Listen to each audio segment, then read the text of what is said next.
In 1100 C, a city of 10,000 to 20,000 people thrived in present-day Illinois, North America's largest pre-Columbian metropolis, with sophisticated urban planning rivaling medieval Europe. By 1350 C, it was completely gone. Today, 80 grass-covered mounds are all that remain of Cahokia, a civilization so thoroughly erased that archaeologists had to prove it ever existed. Cahokia was not a town. It was a city, and in 1100 CE, it was the largest north of Mexico. Between 10,000 and 20,000 people lived here in present-day Illinois, across 6 square miles of planned neighborhoods, plazas, and earthen mounds. That made it larger than London at the same moment. Larger than most European capitals, yet almost no one knows it existed. The city had a grid. Streets ran north-south and east-west with geometric precision. Homes clustered in districts. A vast central plaza, called Woodhenge, functioned as both marketplace and ceremonial calendar. Wooden posts aligned with solstices and equinoxes so accurately that archaeologists rediscovered its purpose only in the 1970s. Merchants traded shells from the Gulf Coast, copper from the Great Lakes, mica from the Appalachians. Thousands of craft specialists worked in the city: potters, toolmakers, stoneworkers. The economy had currency, standardized stone and shell tokens used for exchange. At the city's heart stood Monk's Mound, 140 feet high, built in stages over 3 centuries from 14 million baskets of earth, hand-carried by laborers. A 10-acre base, larger at its foundation than the Great Pyramid of Giza. Atop it, a wooden palace or temple visible for miles. This was the seat of power. This was proof of organization, ambition, and will. Archaeologists have found evidence of this sophistication in the soil itself: carbonized maize, bean, and squash seeds, pottery with careful geometric designs, the careful placement of mounds in alignments that suggest astronomical knowledge. Scholars still debate Cahokia's exact governmental structure. Was it a chiefdom? A state, but the archaeological record leaves no doubt. This was a planned, intentional, hierarchical society. A true city. But by 1350 CE, the streets were empty. The mounds stood silent. And the most troubling question remains: what made them leave? Between 1150 and 1350 CE, Cahokia did not fall suddenly. It fractured. The evidence lies not in a single catastrophe, but in a pattern of strain that archaeologists have only recently learned to read: in soil samples, in the spacing of structures, in what was built and what was abandoned mid-construction. By 1200 C, the city's population had already begun to thin. New mounds stopped rising. The labor that once moved earth in organized brigades grew scarce. Some scholars point to climate.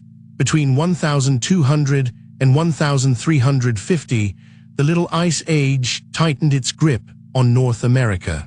Tree ring data shows a severe drought struck the Mississippi River Valley around 1350 CE itself, the precise moment Cahokia's streets fell silent.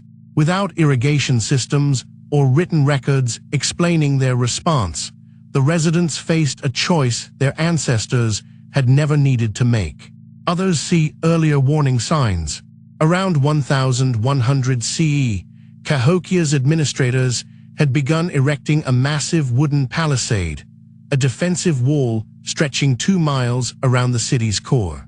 That wall was rebuilt at least 3 times before 1350. Not once, but repeatedly, the city braced itself against threat. Archaeologist Tim Porketat has documented a decline in craft production and foreign trade between 1250 and 1300 CE. The economic arteries that fed Cahokia's complexity were closing. Social order may have fractured alongside them. We have no written accounts of civil conflict, no oral traditions preserved.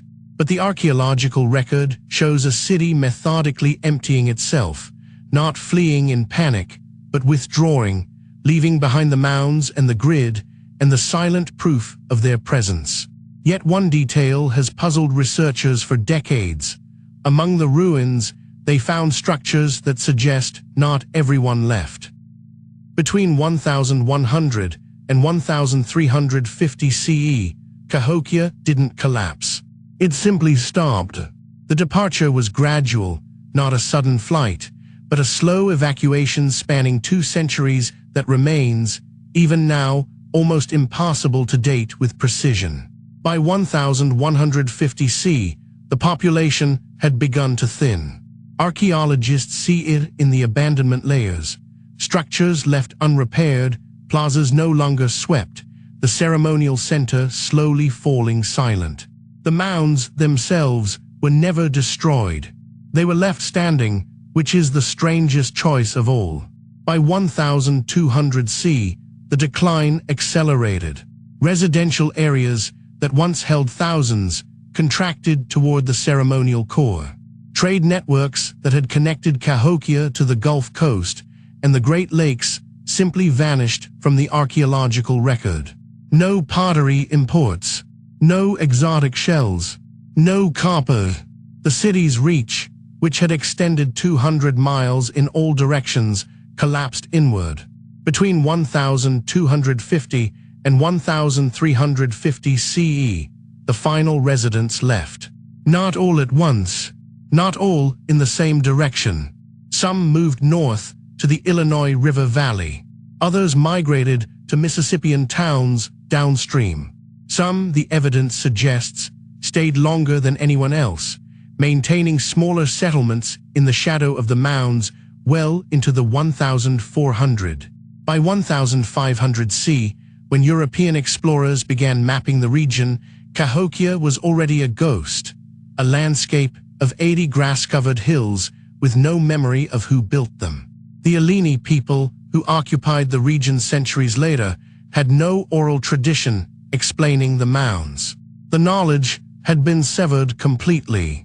Yet among the excavated remains, archaeologists discovered something that contradicts the narrative of orderly abandonment: evidence of violence. When Cahokia's tens of thousands vanished, they left a void that swallowed itself. By 1350 CE, the city was gone. The mounds remained. Everything else, the knowledge systems, the trade networks, the memory of who built it, dissolved into silence. Within 2 centuries, no one in the region could explain what the earthworks meant. No oral tradition preserved the names of Cahokia's leaders. No written records survived. The indigenous nations that would later inhabit the Mississippi River Valley had no connection to the city's history.